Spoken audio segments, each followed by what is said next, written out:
Neo, are you still thinking about what we said last week? Don't you believe me? Don't you think that what you believe is somewhat very silly? Am I crazy? You could be going crazy if you keep believing these things. You just better listen to me and what I tell you. I have your best interests in mind. Have you ever been told that you're crazy? If so, this could be an example of gaslighting or psychological manipulation, where you, over time, start to distort your reality, not believe in yourself. Stay tuned.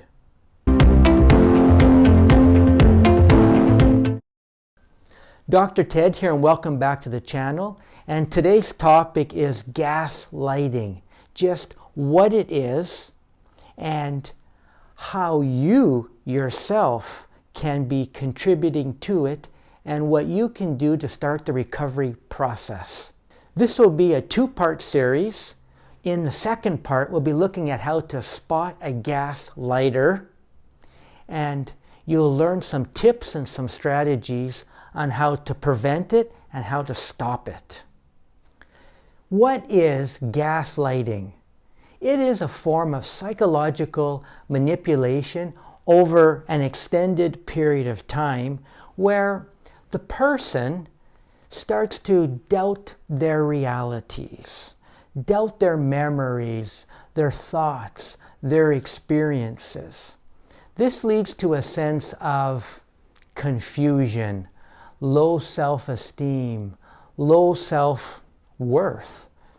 And instead of believing themselves, the gaslighter puts in their ideas of what they want the person or their victim to think, to feel. In addition to these things happening, the victim becomes very dependent on the gaslighter. A good example of gaslighting is, let's say, John, who is ongoingly upsetting his wife because he is not taking out the garbage, for example. And she's very upset because it's causing some problems in the house in terms of clutter and smell and things like that. So one night he comes home and she's very upset and she just confronts him. And she's really, telling him. And he turns it around and says, "Wow, you're very out of control here. You are not thinking clearly. You are basically creating the problem here. It's okay with me. Why is it such a big issue with you?"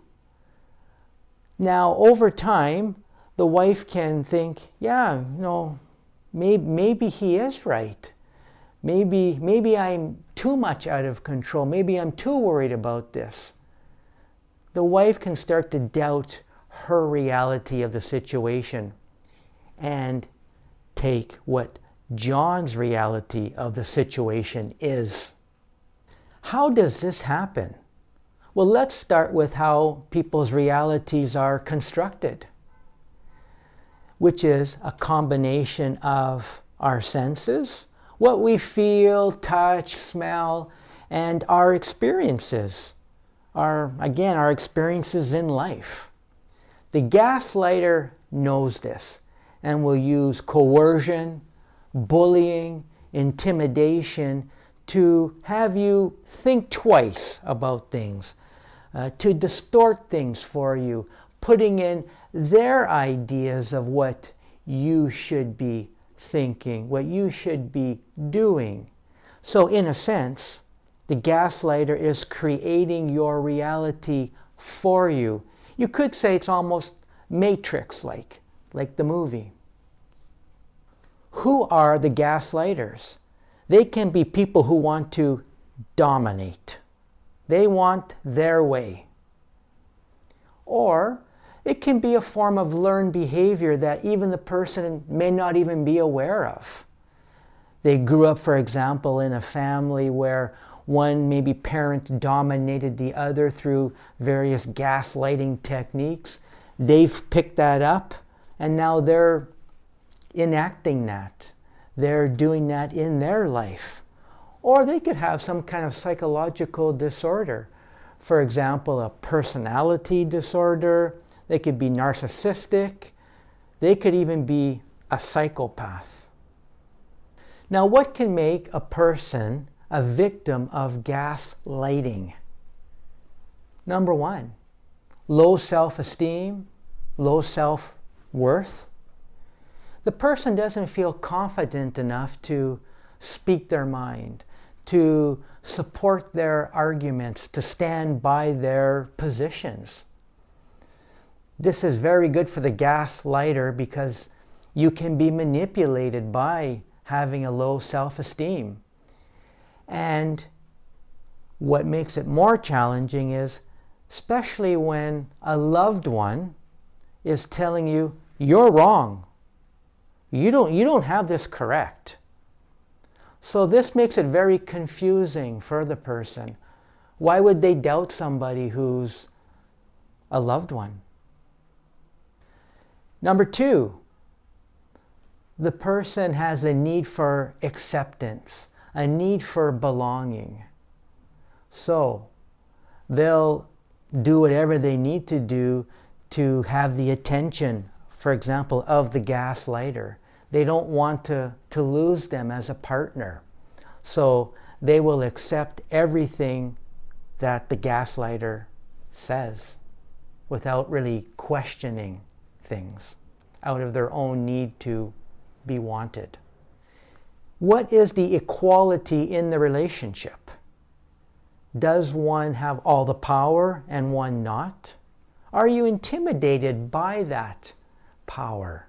For example, the one with the power, they pay all the bills, and you sacrifice your opinions, your thoughts to continue on this, them paying the bills, and you kind of being dependent on that. So what is the equality? Is there equality in the relationship? Limited information, limited facts. Are you dependent on, for example, the gaslighter to give you all the information? Let's say, for example, finance. You don't know much about it, so you just depend on the gaslighter to do all the investing, all the business with money, and you do nothing. You say, well, I just don't know anything about that. I'll just defer to that person. They'll do it. Very important to have all the facts, all the information, because that allows you a sense of knowing, a sense of power, that you're not, again, dependent. Recovery through trusting your feelings. When you're in an interaction or a conversation with someone and you feel there's a problem and it's ongoing, that could mean, yes, there is a problem. You need to learn to trust your feelings, trust your ideas, and look at things more objectively. Now, the mind is always searching. It's always trying to figure out something, and it can be changing quite a bit. With a gaslighter, on one side you could be thinking, oh, that person is really out there to control me, to manipulate me. And then on the other side, it can be, oh, they're really just trying to help me. They got my best interests in mind. However, when you present these ideas, these feelings, and your realities to the gaslighter, if they start to double down, become more intimidating, more non-accepting of your reality, that can be a major red flag. Observing such thoughts, such feelings, is a major first step in reclaiming your reality, gaining freedom from the gaslighter. In the second part of this series, we will learn how to spot a gaslighter and what you can do to end gaslighting. As always, wishing you the best mental health. Take care. Want more content on mental health? Have a look at this video.